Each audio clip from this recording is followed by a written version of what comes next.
we go. Here we are. All right. Hello and welcome to Lifestyle Business.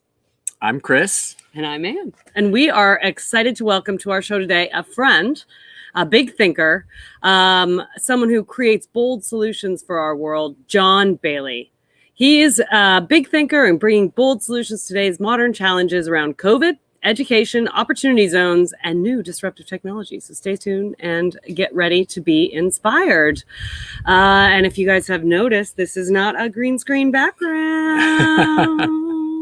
We are still in Mexico, and this time outdoors. We decided to take it outside because why not? Took it outside. There's a horse. Are enjoying a month down here of working remotely. Yes, we are. Brave new world of working remotely. We are working remotely. And a shout out to any parent out there, because I think it's the first time it's been a rude awakening. We are also parenting full time, which is new for us because normally Clara helps us during the week and she's not here. And it is a much harder job than we make it look like, huh?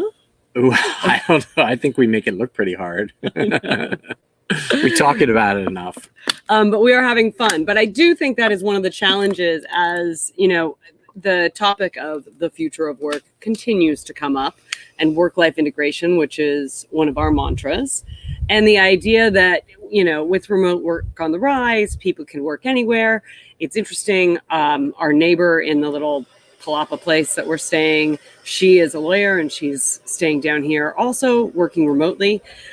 She has not told people that she's in Mexico, which I think is an interesting way of doing it. It's a way of going about it. It also sort of sets yourself up for some failures should your Wi-Fi not be super fast or you get too busy on cocktails at lunch or something along those lines. She does not cocktail at lunch. I know that for a fact. One of the things we do struggle with is it is hard to be able to be on the road, be in a great place, find time to carve out and do all the work stuff, not make all the work stuff consume everything, and then also have to, you know, engage and participate in family life. Yeah. So I would not call it, as Ariel, our producer, pointedly said, this is not a vacation. It is a family trip and an experience. And I think it's great. I mean, we're so lucky to be able to do it. I encourage everyone to do this. But I think striking that balance between home and office is consistently going to be a challenge for people and the future economy and the future of work. And the reality is that with great freedom also comes new challenges and new things that we have to explore. Right. Like Harper said to us when we said, Mom and Dad have to go to work. And she said, where are you going? We weren't going anywhere. We just needed to work. Work is no longer a place you have to go to. Work is just something you have to do. So we'll see. Anyway. Although it was nice. I sent these guys out for a few hours yesterday and actually got real work done for the morning. So they have to leave now so that I can get to work. All you need is good Wi-Fi and you guys gone, us gone, and you can get stuff done. That's right. Anyway, so that, all right, what else that was our fun. What else is going on? What else did you want to talk about today? Oh, I am reading a book by Anna Weinberg called Uncanny Valley. And for those of you, this is a great first person experience of all the highs, the lows, the narcissistic CEOs that we have experienced in the Valley. She does a great job of doing very detailed descriptions of individuals, of people, of experiences, of moments, and of events without naming names. She certainly drops a few hints, and you can read between the lines. But of course, you know who everybody is in it, right? I did kind of know a lot of the people who were in it, but I felt like I was reading a book about me. It was kind of crazy, like her arrival in San Francisco at 25, and she lived in I was like, did somebody rip the pages from my 25-year-old self living in a windowless room on a loft bed in San Francisco? And 13 years after I moved there, don't do the math, she's writing a book and she's talking about it, and the experiences are hauntingly similar. But it is an amazing book, and she is an actual writer and author, and now she's publishes for the New Yorker. But I recommend it to anyone. And if anyone wants to get kind of like the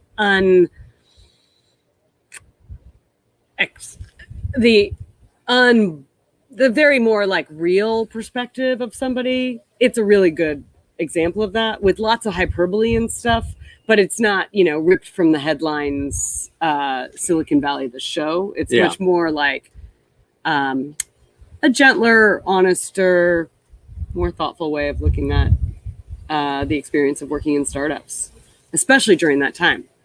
So it's pretty cool. So the question is it ever going to be like that again? Will young people have to flock to Silicon Valley, live on top of each other, or is our friend Neil Suss, who was on last week, live in a box in Silicon Valley to work at a startup?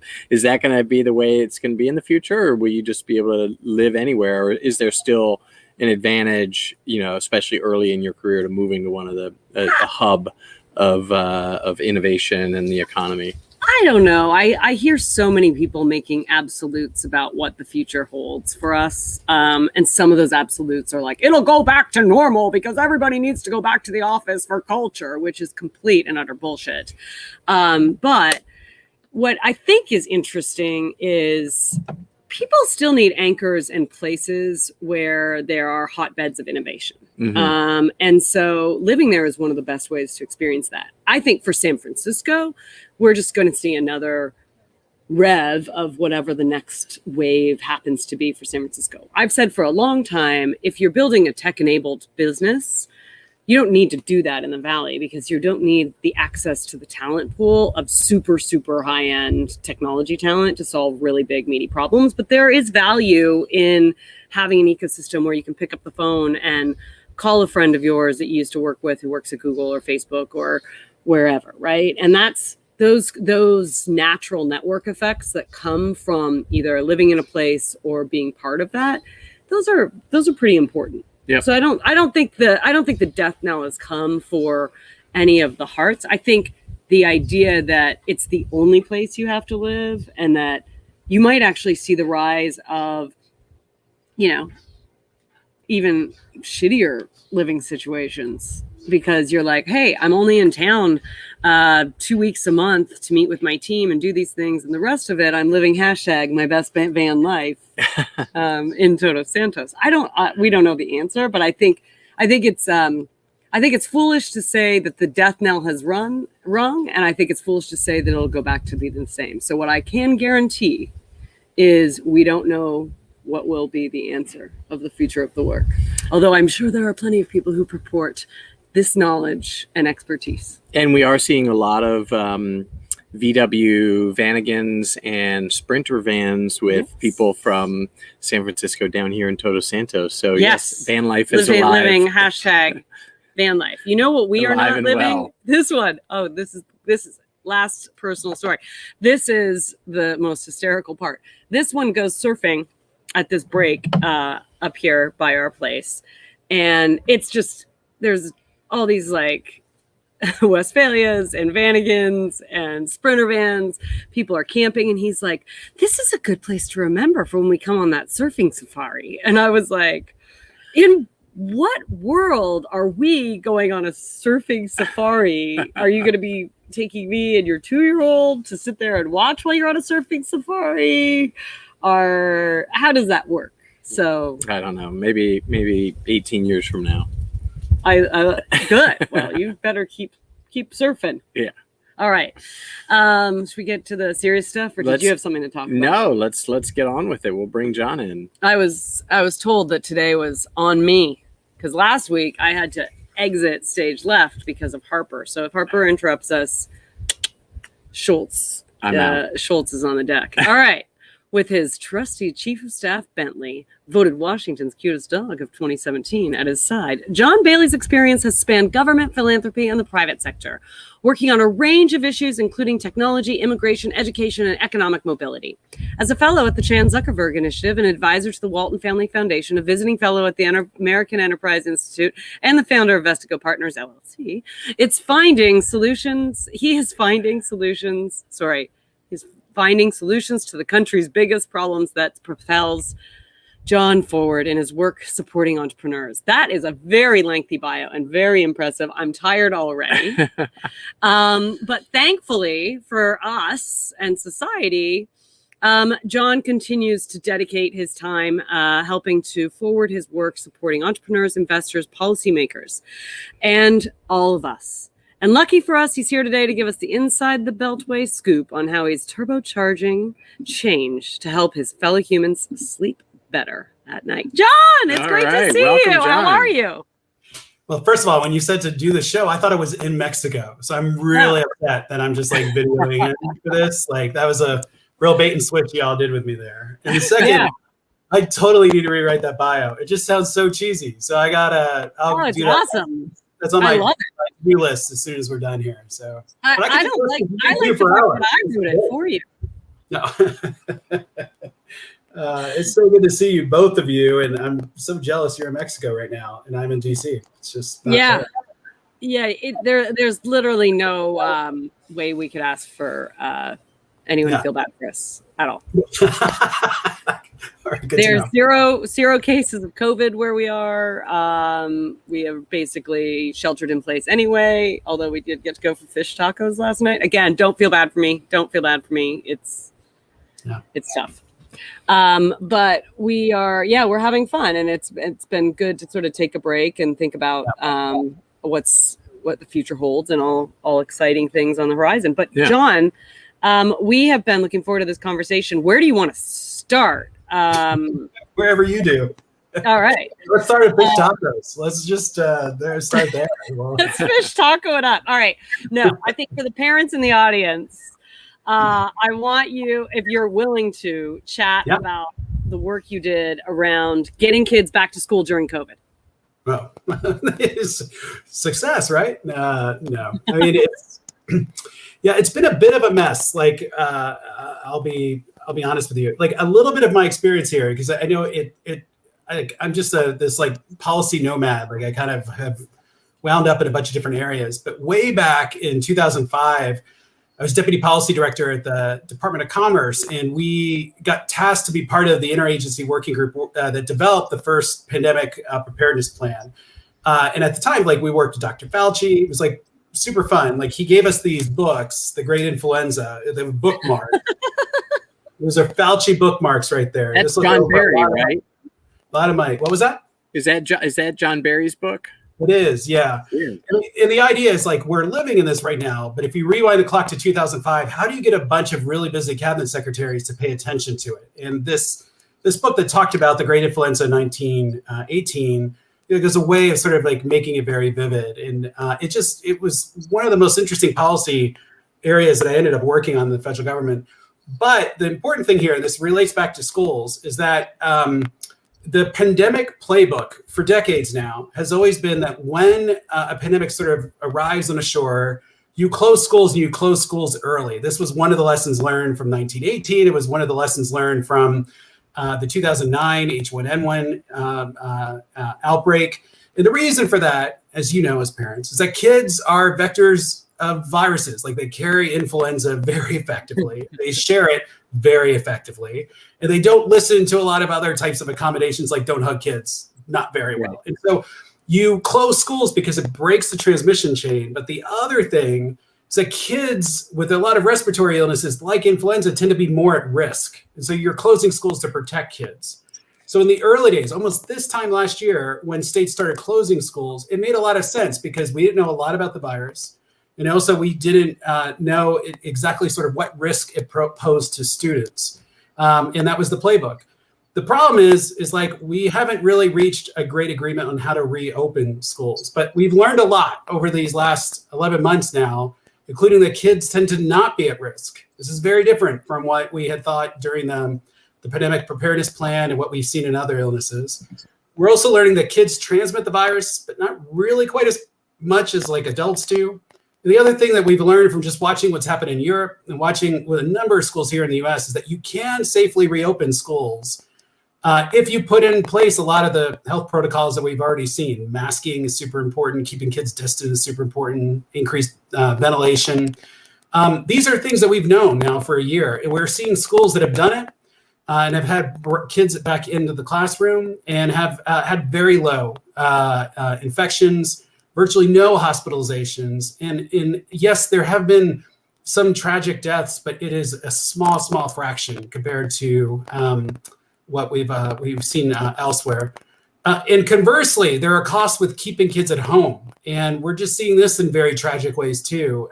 There's a school in Nevada had 19 suicides this year. It's almost double the amount of suicides they normally have with kids. And it's just because of the social isolation that they're experiencing. And we also know a lot of the work that brought us together in terms of distressed communities that have just been pockets of deep and persistent poverty for generations. One of the things we know about a lot of kids that are going through the education system is that if they miss a beat, they miss an education attainment level, their chances of ever climbing up the economic ladder are super slim. And so some of the negative impacts that I think we're going to see with school closures, we won't see for another 5 or 10 years. But I think it's going to manifest itself with more deaths of despair. We're already seeing that picking up in some of the heartland areas.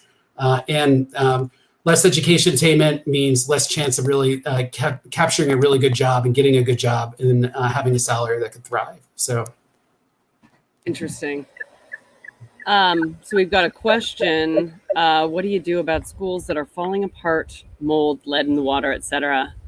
How do you get those schools up to code for COVID to reopen? God, this is a very specific question. Serious question here. It's a super important question too. This goes a little bit to the ventilation aspect, that there are some schools that are so old, their HVAC systems are so old, and there's concern that they can't recycle the air fast enough in order to prevent them from becoming sort of COVID traps. And so there's like two ways to think about this, is that ventilation, you have to think about these as epidemiologists call this like the Swiss cheese approach to protections. And it's a really helpful metaphor, because if you think of a virus and you think of each layer of protection as a piece of Swiss cheese has holes in it. So even a vaccine is 90% effective, has a hole that's 10%, right? And so you want multiple layers in order to give you that maximum protection. So masks is a layer, but then some virus particles still get through. So you want to keep kids distant, but virus particles still get through. Ventilation is a key part in all of that.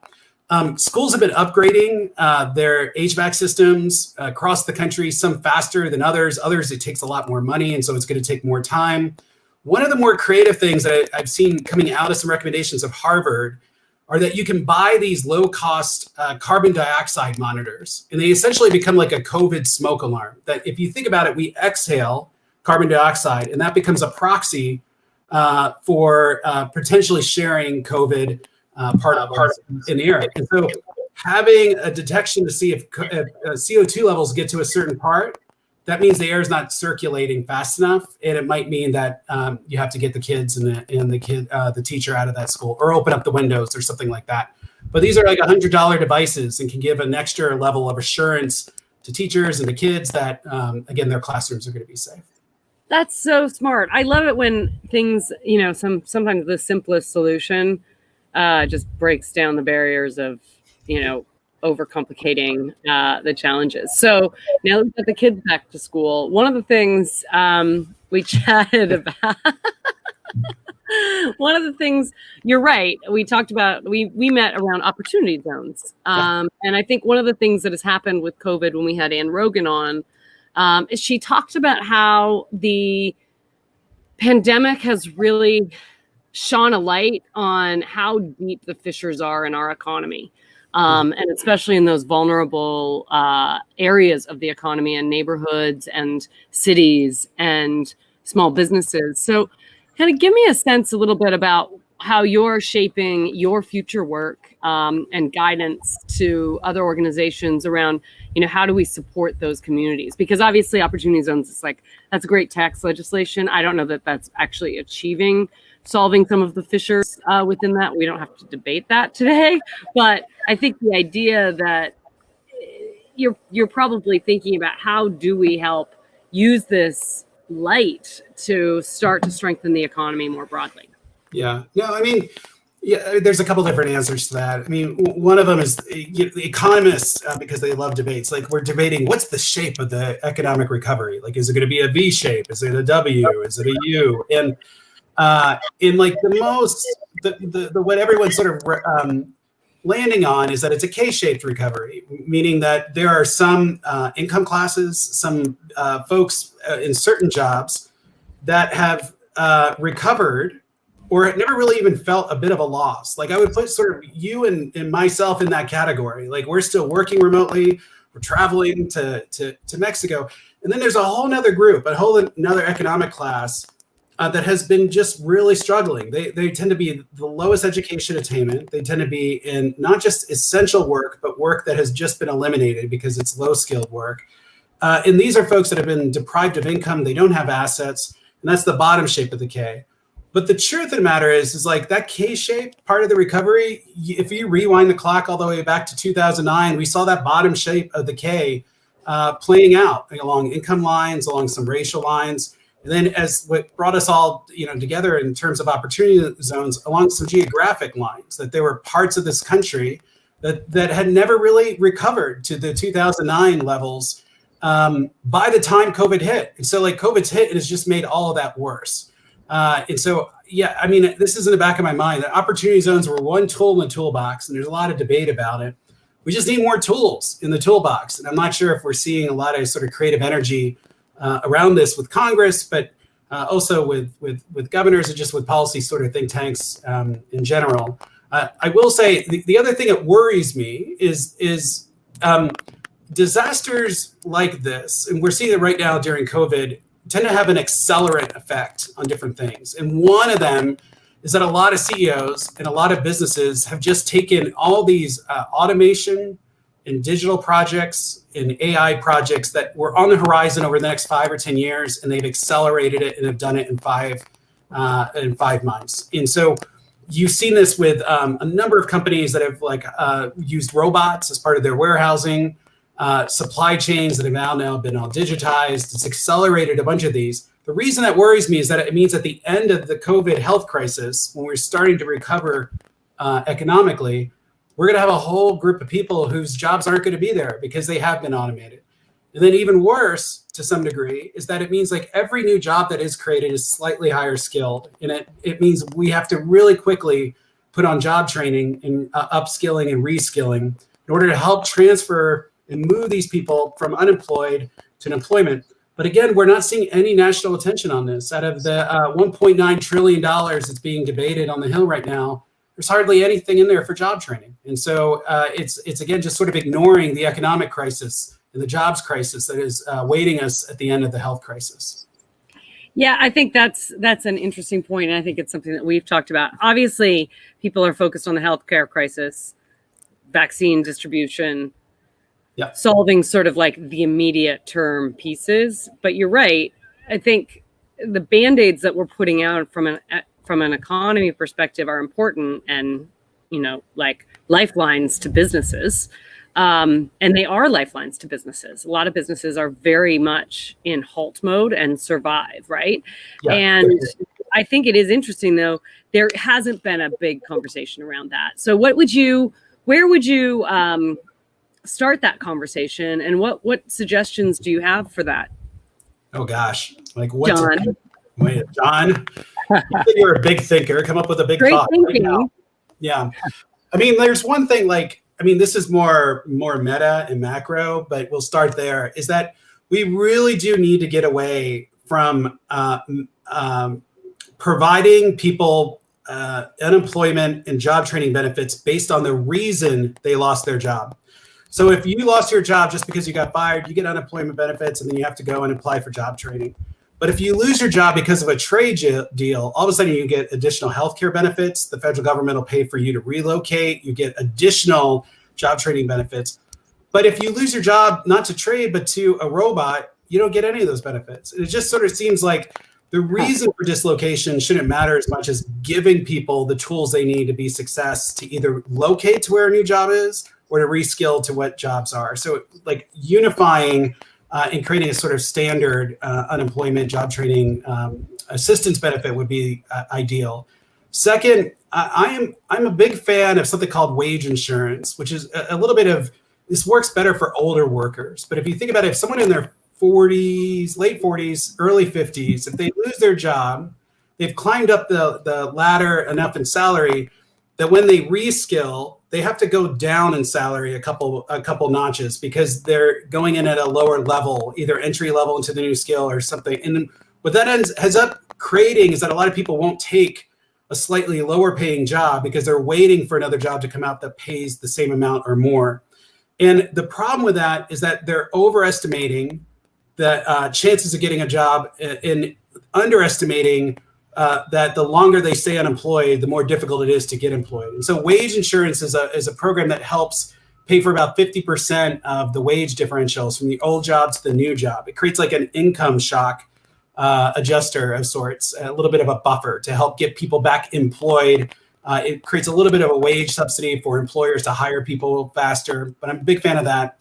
Then on the job training front, I've always been a big fan of something called income share agreements. That if you look at the vast majority of the way we do job training right now, it's not pay for performance, it's pay for promise. And it's paying for people who go through a lot of training. Maybe they complete, maybe they don't. Maybe they get a job, maybe they don't, but the provider gets the same amount.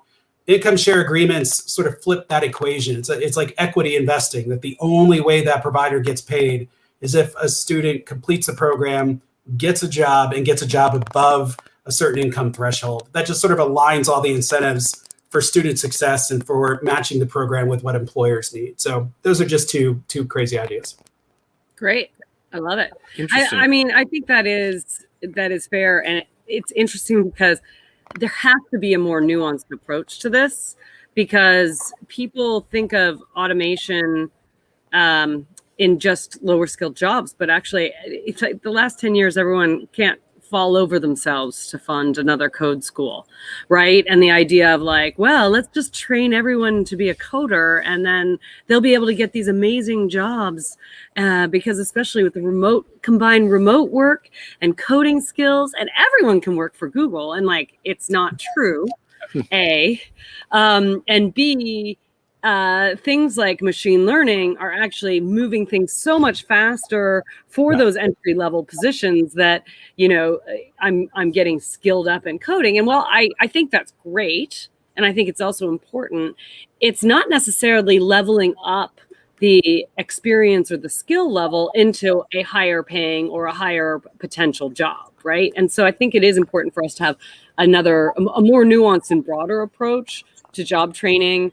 We often think about it from the perspective of helping people understand that entrepreneurship and starting a business, and that business could be a technology firm, or it could be, you know, I'm going to do a Kaplan school, what are those things called? Franchise, you know, like a franchise business, or it doesn't have to be anything. It could just be like, how am I going to create agency for myself, build a business, and start that approach? And right now, that on-ramp to entrepreneurship is something we talk about a lot, because if you're thinking that you can just get a job, if jobs are obviously going to be harder and harder to get, then if you can't get a job, it's time for you to make a job.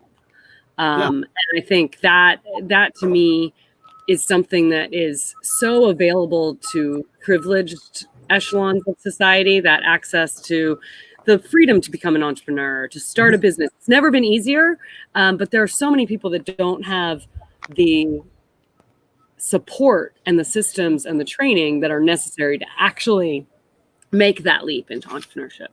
Yeah, totally agree. And one other point that you made there too is, you know, we keep thinking these like weird binary terms of like, you know, there's this kind of business or there's a tech business. And the truth of the matter is like every business has an element of tech to it these days. And this same thing is true with jobs. That there's a great company up in Massachusetts called Burning Glass, and they go out and look at all the different job databases and the job listings on there. They also look at resumes, and from there they can tell like what are skills that are in demand and where are there skills that people don't have, and like where's the skills gaps there. But what they're finding is that the fastest growing jobs are what they've termed hybrid jobs, which is you take something in tech and you marry it with a traditional domain. And so think about marketing. You used to have marketing, then you used to have the coding programmers, but now you have digital marketing, which is a whole sort of new set of skills about how do you market using geocoding and demographics on Facebook and Twitter and all these other platforms, or how do you do social media?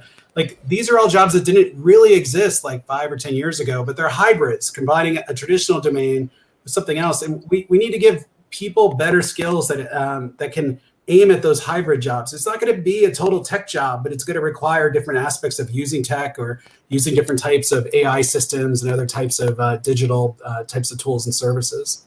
Yep. John, are you a fan of universal basic income? For sort of giving, a safety net across the board. Is that's obviously a topic that a lot of people are debating right now? It's a huge debate. I'll say, like, I'm curious. I'm like UBI curious. UBI curious? Yeah. I think it's worth a couple different experiments. What I'll say is that I have talking to different types of people that would benefit from UBI. I've heard two different types of stories. Like, one is that UBI would give them the safety to take some of the risks that Anne was just sharing, like, right, and saying that would make a big difference. I have also heard from other people that there's a sense of it's an affront on their dignity, that somehow they don't have anything worth giving to society or to invest in their training to contribute to society, and that we're essentially like paying them off. And I thought that was like that was coming up enough in some focus groups that it's like something I think we need to better understand. I do think there are aspects of UBI that we should be thinking about. Cory Booker has an idea that they just reintroduced again this week called baby bonds, which is the notion of you give every kid when they're born an account, and the government deposits, like, it depends on the proposal, $500, $1,000, $2,000 a year up until a child reaches a certain age. But because of compound interest, that account ends up, by the time the child is 18, becomes a pretty sizable amount of money that would usually get used for one of three poverty busting types of activities: paying for college, starting a small business, or serving as a down payment on a home. And it's the idea that, again, you're seeding accounts with some government dollars that are going to build equity-like assets on the other end of it. And this is one of those weird proposals that has been around for almost like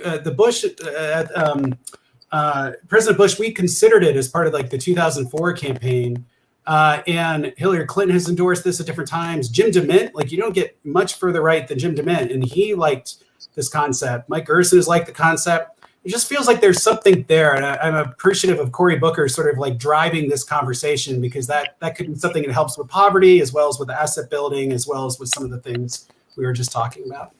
That's interesting. Yeah, I haven't sort of focused on that. I love but it. That's and because that that poverty busting aspect, those levels up. There's a lot of focus on that right now with sort of generational wealth creation. A lot of our people have you get access to those wealth creation events like buying a house or being able to take a risk and starting a business because you get help from your parents, right? Yeah. And those people who have a privilege or an ability to do that, there's so many people that aren't able to afford that, and parents who aren't able to provide that. So it would sort of provide that path to those wealth creation type. Yeah, events. And I think it's not just buying a house is sometimes, yes, some people I would love to meet them, have help from their parents to be able to buy their house, but oftentimes it comes from their parents being able to fund their education. Yeah. That then gives them another opportunity, and then gives them the ability to be able to do that, right? Yeah. And you're exactly right. It's just so many things now, not to get socialist on us, but as a child in Canada, my mother, I can't remember what they were called. I mean, I want to call them baby bucks, but they weren't. But she got a check from the government for every kid. Yeah. What are they called? I don't remember, but yeah, there's a couple countries that do that with, like, as soon as mom gives birth, they give a cash subsidy to the mom right off the bat, and that has had some really good outcome effects. Well, In fact, it's not a lot of money, but it's always a bridge point, right? Like everybody could use a little bit more on their groceries, and everyone could, and people often talk about want to get paternalistic. I love it when, wealthy people like to get paternalistic about how the money gets spent. About, well, what if they bought a pack of cigarettes with that money? Well, you know what? They're probably buying the pack of cigarettes anyway, but this meant they also bought a gallon of milk at the same time, right? And you have to be have a freedom approach to it. If I also love that because they don't want any of their activities controlled. But lo and behold, I want to see what they did with their PPP money. But also we've gone.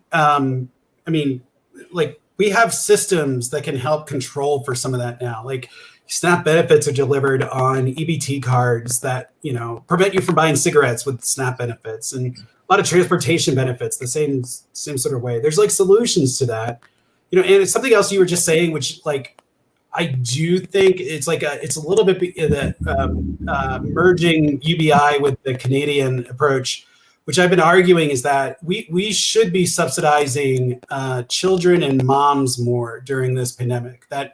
This whole debate about cash benefits, direct cash benefits, it's been do we give $1,200 plus $500 per kid? I've always been arguing it should be not $500 per kid, but $1,000 or $2,000 per kid, because the immense amount of extra cost and workload that get placed when we're sheltering kids in place at home. You were just mentioning this, with childcare assistance, with extra food.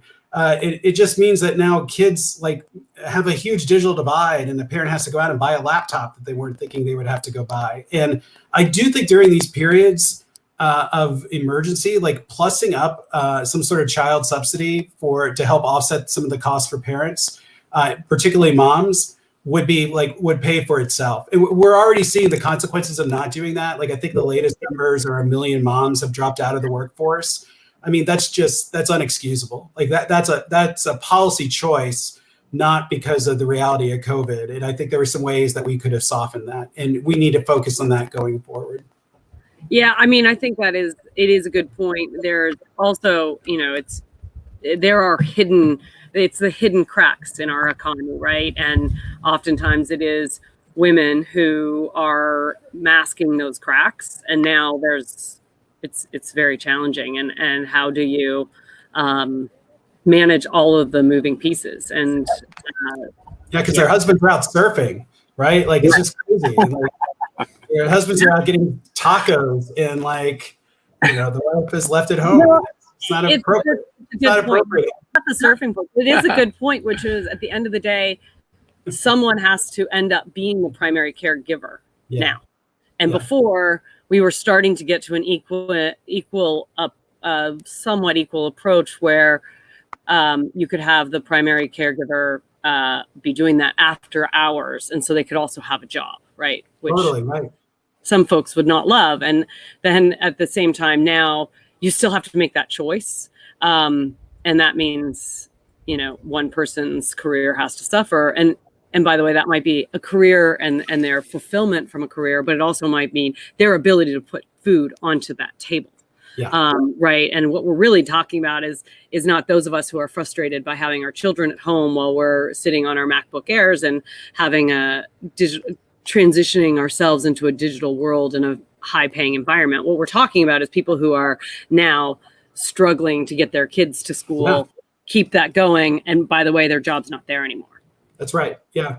Or again, so many of the working class parents don't have the flexibility that we all have to schedule meetings. They have shifts. And so, when you hear school systems saying okay, we're going to go to every other day, but 1 day a week next week, it just wreaks havoc in a lot of schedules, and a lot of people just can't make it work. And that's shame on us for doing that to the parents who need the most help at this particular moment. Again, that's a policy design choice. That's not that doesn't have to be the lived experience that so many parents are going through right now. And it does seem like that. I mean, I think if you were to generously characterize the last administration, you would say that they like to come to a quick answer decisively and move forward with that. without thinking about all of the unintended consequences of whatever that happened to be at that moment. And, what we're seeing here is like just a battleground of fallen soldiers that were underestimated the issues that were going to pop up from all of this stuff, right? So, it's one thing to say we had a plan. It's another to have a good plan. Well, and also I'd go one step further.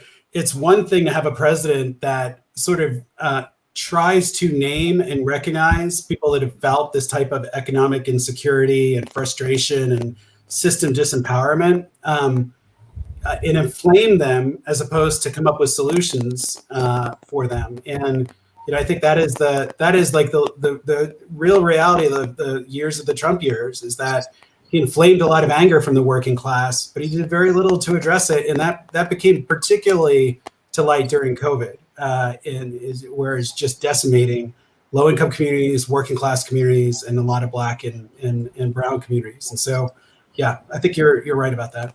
Well, at the same time, mocking the liberal elite, because it never makes any sense.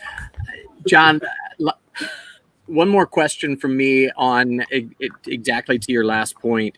One of the things that was interesting and powerful about the Opportunity Zone legislation as it was coming out was this sort of roadmap of underinvested communities, low-income communities, and census tracts, and just beginning to think about economic tool sets that apply to those communities that have been underinvested and historically disadvantaged. Is a really interesting construct.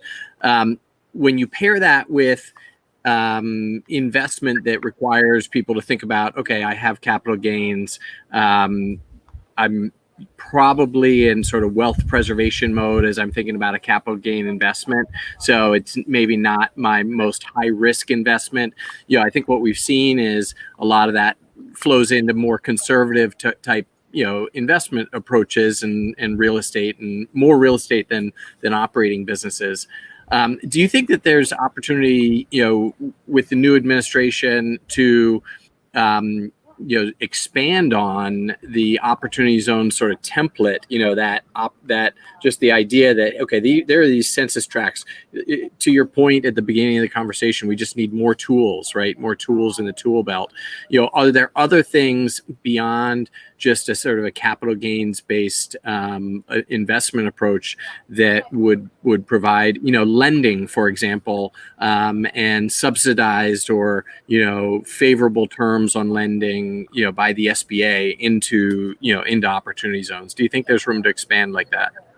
Yeah, I do. I'm very optimistic. Like I think that we were talking about this, but everyone was sort of waiting to see who some of the senior staff and cabinet members were going to be named to kind of gauge as to like what direction they were going to take on Opportunity Zones. And what you see are a lot of people that have lived with Opportunity Zones before this job. You have Mayor Pete over in transportation. You have the governor of Rhode Island over at the Department of Commerce. Chris Lavin, who was over at EIG, is now over in the White House working on ledge affairs. So there's been a bunch of people that have been, investing and working with these policies. So they have like lived experiences they can talk about. That, to your point, like how the incentives has driven people more towards residential types of property rather than operating businesses. The good news is that some of that can be done through some executive regulatory changes over at the Department of Treasury. They can start that pretty soon, although they got their hands full. But I also think there'll be some legislative tweaks to that. But I do think, to your point, like whether it's Opportunity Zones, this template of identifying geographic areas that have become poverty traps, that have become economic mobility traps, that it's just impossible to climb up the economic ladder there. Even if you do everything right, even if you graduate school and graduate college, you're still struggling. We're struggling, to Ann's point, that if you have a business idea, you can't get a loan. If you're Black, you can't get a loan too, because like of the community banks near you. And so like those structural issues have to get changed, and some incentives need to get realigned for that. I'm hugely optimistic that like at this point, we'll see like as time plays on. But the Biden team seems to have some really smart people that I think could hopefully work with Congress to come up with some ideas or some experiments here. Yeah, it's interesting you bring that up about the financial products. I think one of the just general frustrations. And I think one of the misconceptions actually that exists is that the SBA and all of the CRA programs and the CDFIs, that their objective, right, is to get more money into the community, to empower entrepreneurship, to empower wealth creation, to do all of these things. But the tools themselves are designed in a very backward looking way. So, a 50-year-old good credit business owner who doesn't have necessarily an idea, his banker's like, well, come up with an idea. I can fund that. And yet a young 26-year-old African-American kid who's got the next brilliant idea and is going to work the next 30 weeks, 100-hour weeks, blah, blah, blah, blah, blah, like can't even bother, like is sitting running around to payday loans to be able to get to fund their goal, right? And so I think a redesign of how we distribute capital has to happen. And the problem is that we have all of these infrastructures that exist and structures like banks that are built around models of risk. Mm-hmm. And so, I think the call we have is we've got to create new business products and new financial products that actually serve the purpose of wealth creation, not of wealth maintenance and risk mitigation, right? And there's got to be ways to do that. And unlock that capital. And it's just going to take a lot more people shaking the trees because it is changing the mindset of that investor. I do think there's a couple of your points are exactly on spot. There are some other tailwinds that I think are helping this space too. One is just the great work of Steve Case and Anna Mason over at Rise of the Rest of just elevating the entrepreneurs that are out there everywhere, not just in New York and Silicon Valley. You all are examples of this that have been elevating people. And we should not underestimate the power of narrative, of holding up examples and telling those stories, and the way that can help get other people excited and inject other types of ideas to come from it. And then secondly, this other tailwind is the one you were just talking about, Chris, where, the San Francisco refugees, they're all resettling somewhere. Yeah. And there's some of them are gonna go to Austin, but that's weird. And then so they're gonna keep looking for other places, right? And I think this is a great chance for some of these towns that normally are struggling to get tech talent to be able to say, we have just an amazing quality of life. You won't have to drive 2 hours for your commute.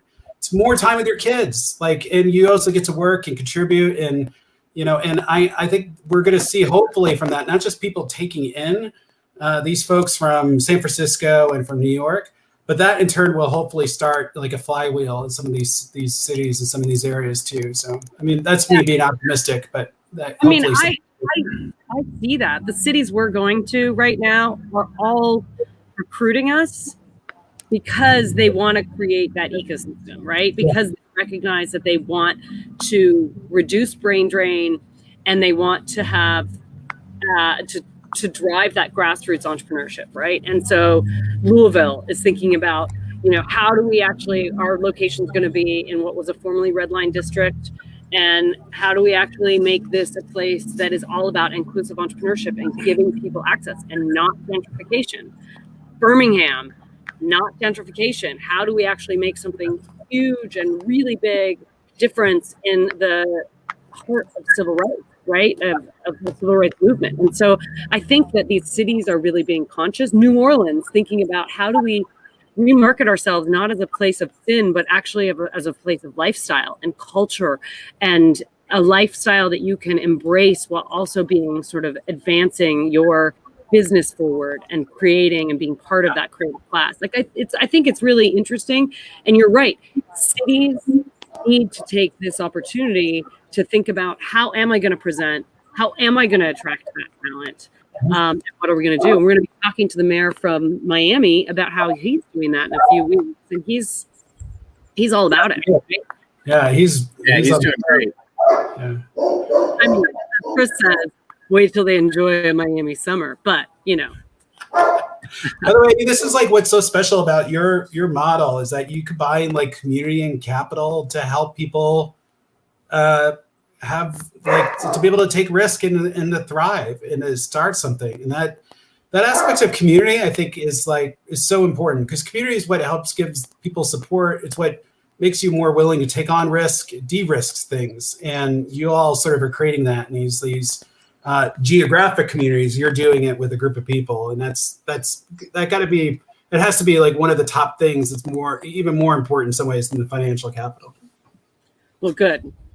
Well, thank you for that. Ariel, just get that clip. Once make sure you split tacos.